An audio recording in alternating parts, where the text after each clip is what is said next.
ಇನ್ನು ನೂರಾರು ಮಹಿಳೆಯರ ಮೇಲೆ ಅತ್ಯಾಚಾರ ನಡೆದಿದೆ ಅನ್ನುವಂತಹ ಆರೋಪಕ್ಕೆ ಸಂಬಂಧಪಟ್ಟಂತೆ ಆರೋಪಿ ಪ್ರಜ್ವಲ್ ರೇವಣ್ಣ ಈಗ ಎಸ್ಐಟಿ ಕಸ್ಟಡಿಗೆ ಹೋಗಿದ್ದಾರೆ. ಪ್ರಜ್ವಲ್ ರೇವಣ್ಣನನ್ನ 6 ದಿನಗಳವರೆಗೆ ಎಸ್ಐಟಿಗೆ ಕೊಟ್ಟು ಆದೇಶವನ್ನು ಹೊರಡಿಸಲಾಗಿದೆ. ಬೆಂಗಳೂರಿನ 42ನೇ ಎಸಿಎಂಎಂ ಕೋರ್ಟ್ನಿಂದ ಈ ಆದೇಶ ಪ್ರಕಟ ಆಗಿದೆ. ಆರೋಪಿಯನ್ನ 6 ದಿನಗಳವರೆಗೆ ಎಸ್ಐಟಿ ಕಸ್ಟಡಿಗೆ ನೀಡಿ ಆದೇಶವನ್ನು ಹೊರಡಿಸಲಾಗಿದೆ. ಜೂನ್ 6ರವರೆಗೂ ರೇಪ್ ಆರೋಪಿ ಪ್ರಜ್ವಲ್ ರೇವಣ್ಣ ಎಸ್ಐಟಿ ಅಧಿಕಾರಿಗಳ ಒಂದು ಡ್ರಿಲ್ಗೆ ಒಳಗಾಗಬೇಕಾಗತ್ತೆ. ಸಾಕಷ್ಟು ಪ್ರಶ್ನೆಗಳನ್ನು ಕೂಡ ಮಾಡಲಿದ್ದಾರೆ, ವಿಚಾರಣೆ ಕೂಡ ನಡೆಸಲಿದ್ದಾರೆ. ಅತ್ಯಾಚಾರಕ್ಕೆ ಸಂಬಂಧಪಟ್ಟಂತೆ 6 ದಿನಗಳವರೆಗೆ ಪ್ರಜ್ವಲ್ ರೇವಣ್ಣ ಅವರು ಎಸ್ಐಟಿ ವಿಚಾರಣೆಯನ್ನು ಎದುರಿಸಲಿದ್ದಾರೆ.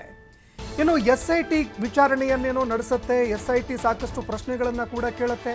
ಮುಂದೆ ಈ ಪ್ರಕರಣದ ತನಿಖೆ ಯಾವ ರೀತಿಯಾಗಿ ಇರುತ್ತೆ ಅನ್ನುವಂತಹ ಒಂದು ಕುತೂಹಲ ಒಂದೆಡೆ ಆದರೆ, ಮತ್ತೊಂದೆಡೆಯಲ್ಲಿ ಪ್ರಜ್ವಲ್ ರೇವಣ್ಣಗೆ ಇದೀಗ ಸಂಕಷ್ಟ ಎದುರಾಗುವಂತಹ ಸಾಧ್ಯತೆ ಇದೆ. ಯಾಕಂದರೆ ಪ್ರಕರಣಕ್ಕೆ ಸಂಬಂಧಪಟ್ಟಂತೆ ಸಾಕಷ್ಟು ಒಂದು ಸಾಕ್ಷ್ಯಗಳನ್ನು ಕಲೆ ಹಾಕೋದಕ್ಕೆ ಎಸ್ಐಟಿ ಅಧಿಕಾರಿಗಳು ಇದೀಗ ಪ್ರಕರಣಕ್ಕೆ ಸಂಬಂಧಪಟ್ಟಂತೆ ಮಾಹಿತಿಗಳನ್ನು ಕಲೆ ಹಾಕೋದಕ್ಕೆ ಅಂತ ಅವರನ್ನು ವಶಕ್ಕೆ ಪಡೆದುಕೊಂಡಿದ್ದಾರೆ. ಹೀಗಾಗಿ ಮುಂದಿನ ವಿಚಾರಣೆ ಯಾವ ರೀತಿಯಾಗಿ ಇರುತ್ತೆ ಅಂತ ನಾವು ನೋಡಿದ್ದೇ ಆದರೆ, ಸಂತ್ರಸ್ತ ಮಹಿಳೆಯರಿಗೂ ನಿಮಗೂ ಯಾವಾಗಿನಿಂದ ಪರಿಚಯ ಇತ್ತು? ಯಾಕಂದರೆ ಈ ಪ್ರಕರಣಕ್ಕೆ ಸಂಬಂಧಪಟ್ಟಂತೆ ಈಗಾಗಲೇ ಹಲವಾರು ಸಂತ್ರಸ್ತೆಯರು ಪ್ರಕರಣವನ್ನು ದಾಖಲು ಮಾಡಿದ್ದಾರೆ. ಹೀಗಾಗಿ ಈ ಸಂತ್ರಸ್ತೆಯರಿಗೂ ನಿಮಗೂ ಯಾವಾಗಿನಿಂದ ಪರಿಚಯ ಇದೆ ಅನ್ನುವಂತಹ ಪ್ರಶ್ನೆ ಕೂಡ ಅವರನ್ನು ಕೇಳಲಾಗುತ್ತೆ.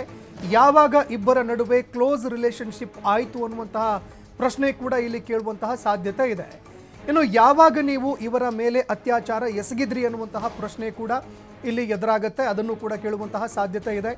ಇನ್ನು ಈ ಅತ್ಯಾಚಾರ ಎಸಗುವಂಥದ್ದು ಅಥವಾ ಒಂದು ಲೈಂಗಿಕ ಸಂಪರ್ಕಕ್ಕೆ ಹೋಗಿರುವಂಥದ್ದು, ಇದನ್ನೆಲ್ಲ ವಿಡಿಯೋ ಚಿತ್ರೀಕರಣ ಯಾವ ಕಾರಣಕ್ಕಾಗಿ ನೀವು ಮಾಡಿಕೊಂಡಿದ್ದು? ಯಾಕಂದರೆ ಬಹಳಷ್ಟು ಗಂಭೀರವಾದಂತಹ ಒಂದು ಆರೋಪ, ಅದೇ ರೀತಿಯಾಗಿ ಒಂದು ಗಂಭೀರವಾದಂತಹ ಅಫೆನ್ಸು. ಇವರು ಅದನ್ನೆಲ್ಲವನ್ನು ಕೂಡ ಚಿತ್ರೀಕರಣ ಮಾಡಿಕೊಂಡಿರುವಂಥದ್ದು. ಇನ್ನು ಅದೇ ರೀತಿಯಾಗಿ ಇದನ್ನು ವಿಡಿಯೋ ಮಾಡಿಕೊಂಡಿರುವಂಥದ್ದು ಬ್ಲ್ಯಾಕ್ ಮೇಲ್ ಮಾಡುವಂತಹ ಒಂದು ಉದ್ದೇಶ ಏನಾದರೂ ಇತ್ತಾ? ಯಾಕಂದರೆ ಸಾಕಷ್ಟು ವಿಡಿಯೋಗಳಲ್ಲಿ ಯಾರ್ಯಾರು ಸಂತ್ರಸ್ತೆಯರಿದ್ದಾರೆ ಅವರ ಐಡೆಂಟಿಟಿ ಕೂಡ ಅದರಲ್ಲಿ ಬಯಲಾಗ್ತಾ ಇದೆ. ಅವರ ಮುಖ ಸಮೇತವಾಗಿ ಅದನ್ನು ರೆಕಾರ್ಡ್ ಮಾಡಿಕೊಂಡಿದ್ದಾರೆ ಎನ್ನುವಂತಹ ಆರೋಪ ಕೂಡ ಇದೆ. ಹೀಗಾಗಿ ಇದಕ್ಕೆ ಸಂಬಂಧಪಟ್ಟಂತೆ ಅವರನ್ನು ಬ್ಲ್ಯಾಕ್ ಮೇಲ್ ಮಾಡೋದಕ್ಕೆ, ಅವರನ್ನು ಹೆದರಿಸೋದಕ್ಕೆ ಏನಾದರೂ ಉದ್ದೇಶ ಇಟ್ಕೊಂಡು ಈ ವಿಡಿಯೋಗಳನ್ನು ಅವರು ರೆಕಾರ್ಡ್ ಮಾಡಿಕೊಂಡ್ರ? ಇದರ ಜೊತೆಗೆ ವಿಡಿಯೋಗಳನ್ನು ವೈರಲ್ ಆಗಿದೆಯಲ್ಲ, ಆ ವಿಡಿಯೋಗಳನ್ನು ವೈರಲ್ ಮಾಡಿದ್ದು ಹೇಗೆ? ಅದೇ ರೀತಿಯಾಗಿ ವೈರಲ್ ಯಾವ ರೀತಿಯಾಗಿ ಆಯಿತು? ಎಷ್ಟು ವಿಡಿಯೋಗಳು ನಿಮ್ಮ ಮೊಬೈಲ್ನಲ್ಲಿ ಸೇವ್ ಆಗಿತ್ತು? ಇದೆಲ್ಲದಕ್ಕೂ ಸಂಬಂಧಪಟ್ಟಂತೆ ಪ್ರಶ್ನೆ ಕೇಳುವಂತಹ ಸಾಧ್ಯತೆ ಇದೆ. ಇನ್ನು ಅದೇ ರೀತಿಯಾಗಿ ನಿಮ್ಮ ವಿರುದ್ಧ ಈ ರೀತಿಯಾಗಿ ಆರೋಪ ಕೇಳಿಬಂದಂತಹ ಸಂದರ್ಭದಲ್ಲಿ ಯಾವ ಕಾರಣಕ್ಕಾಗಿ ನೀವು ವಿದೇಶಕ್ಕೆ ಹೋದ್ರಿ? ಅದೇ ರೀತಿಯಾಗಿ ಪ್ರೀ ಪ್ಲ್ಯಾನ್ ಮಾಡ್ಕೊಂಡಿದ್ದೆ, ಮೊದಲೇ ಹೋಗಬೇಕು ಅಂತ ಡಿಸೈಡ್ ಮಾಡಿದ್ದೆ ಅಂತ ಹೇಳಿದ್ದೆ, ಆದರೆ ಅವತ್ತಿನ ದಿನವೇ ಟಿಕೆಟ್ ಬುಕ್ ಆಗಿದ್ದು ಯಾಕೆ ಅನ್ನುವಂತಹ ಪ್ರಶ್ನೆಯನ್ನು ಕೂಡ ಮಾಡುವಂತಹ ಸಾಧ್ಯತೆ ಇದೆ. ಇನ್ನು ಅದೇ ರೀತಿಯಾಗಿ ಪ್ರಕರಣ ದಾಖಲಾಗುವ ಬಗ್ಗೆ ನಿಮಗೆ ಮೊದಲೇ ಮಾಹಿತಿ ಇತ್ತಾ? ಯಾಕಂದರೆ ಕೋಇನ್ಸಿಡೆನ್ಸ್ ನೋಡಿ ಯಾವ ರೀತಿಯಾಗಿ ಇದೆ.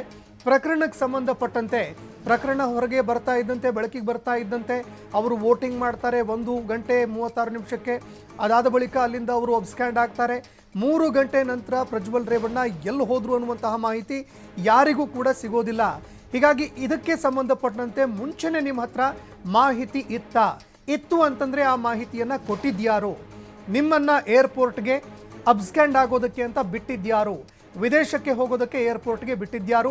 ವಿದೇಶದಲ್ಲಿ ನಿಮಗೆ ಆಶ್ರಯ ಕೊಟ್ಟಿದ್ಯಾರು?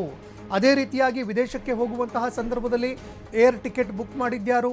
ವಾಪಸ್ ಬರುವಂತಹ ಸಂದರ್ಭದಲ್ಲೂ ಕೂಡ ಹಲವಾರು ಬಾರಿ ಟಿಕೆಟ್ಗಳನ್ನು ಬುಕ್ ಮಾಡಿದ್ದೀರಿ, ಕ್ಯಾನ್ಸಲ್ ಮಾಡಿದ್ದೀರಿ. ಅದಕ್ಕೆ ಹಣ ಕೊಟ್ಟಿದ್ಯಾರು? ಆ ಟಿಕೆಟ್ಗಳನ್ನು ಬುಕ್ ಮಾಡಿದ್ಯಾರು?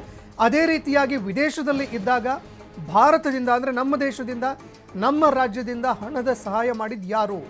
ಇನ್ನು ಅದೇ ರೀತಿಯಾಗಿ ಪದೇ ವಿಡಿಯೋ ಕರೆ ಮಾಡಿ ಅದೆಲ್ಲವನ್ನು ಕೂಡ ನೀವು ರೆಕಾರ್ಡ್ ಮಾಡಿದ್ದೀರಿ. ಯಾರ್ಯಾರು ಸಂತ್ರಸ್ತೆಯರಿದ್ದಾರೆ ಅವ್ರ ಜೊತೆಯಲ್ಲಿ ಮೊಬೈಲ್ನಲ್ಲಿ ನೀವು ವಿಡಿಯೋ ಕಾಲ್ ಮಾಡಿದ್ದೀರಾ. ಅದೇ ರೀತಿಯಾಗಿ ಅದೆಲ್ಲವನ್ನು ಕೂಡ ಸ್ಕ್ರೀನ್ಶಾಟ್ ತೆಗೆದುಕೊಂಡಿದ್ದೀರಾ, ರೆಕಾರ್ಡ್ ಮಾಡ್ಕೊಂಡಿದ್ದೀರಾ, ಸ್ಕ್ರೀನ್ ರೆಕಾರ್ಡು. ಅದೆಲ್ಲ ಯಾಕೆ ಮಾಡ್ಕೊಂಡ್ರಿ? ವಿಮಾನ ಟಿಕೆಟ್ ಬುಕ್ ಮಾಡಿ ಕ್ಯಾನ್ಸಲ್ ಮಾಡ್ಕೊಂಡಿದ್ದು ಯಾಕೆ? ಯಾವ ಕಾರಣಕ್ಕಾಗಿ ನೋಟಿಸ್ ಕೊಟ್ಟ ಬಳಿಕ ನೀವು ವಿಚಾರಣೆಗೆ ಆಗಮಿಸಲಿಲ್ಲ?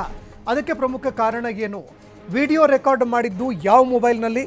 ಪ್ರಮುಖವಾಗಿ ಆ ಮೊಬೈಲನ್ನು ಕೂಡ ಸೀಸ್ ಮಾಡ್ಕೊಳ್ಳೋದಕ್ಕೆ ಪೊಲೀಸರು ಮುಂದಾಗ್ತಾ ಇದ್ರು. ಎಸ್ಐಟಿ ಅಧಿಕಾರಿಗಳು ಮೊಬೈಲ್ ಸಿಕ್ಕಿಲ್ಲ ಅಂತ ತಿಳಿದು ಬರ್ತಾ ಇದೆ. ಆ ವಿಡಿಯೋ ಇರುವಂತಹ ಮೊಬೈಲ್ ಈಗ ಎಲ್ಲಿದೆ ಅನ್ನುವಂತಹ ಪ್ರಶ್ನೆ. ಅದೇ ರೀತಿಯಾಗಿ ಬೇರೆ ಎಲ್ಲಾದರೂ ವಿಡಿಯೋಗಳನ್ನು ನೀವು ಸೇವ್ ಮಾಡಿ ಇಟ್ಟಿದ್ದೀರಾ? ಕೇವಲ ಮೊಬೈಲ್ ಡಿವೈಸ್ನಲ್ಲಿ ಇತ್ತಾ ಅಥವಾ ಬೇರೆ ಯಾವುದಾದ್ರೂ ಡಿವೈಸ್ನಲ್ಲಿ ಸೇವ್ ಮಾಡಿದ್ದೀರಾ? ಕಾರ್ತಿಕ್ಗೆ ಈ ಅಷ್ಟೂ ವಿಡಿಯೋಗಳು ಲಭ್ಯವಾಗಿದ್ದು ಹೇಗೆ?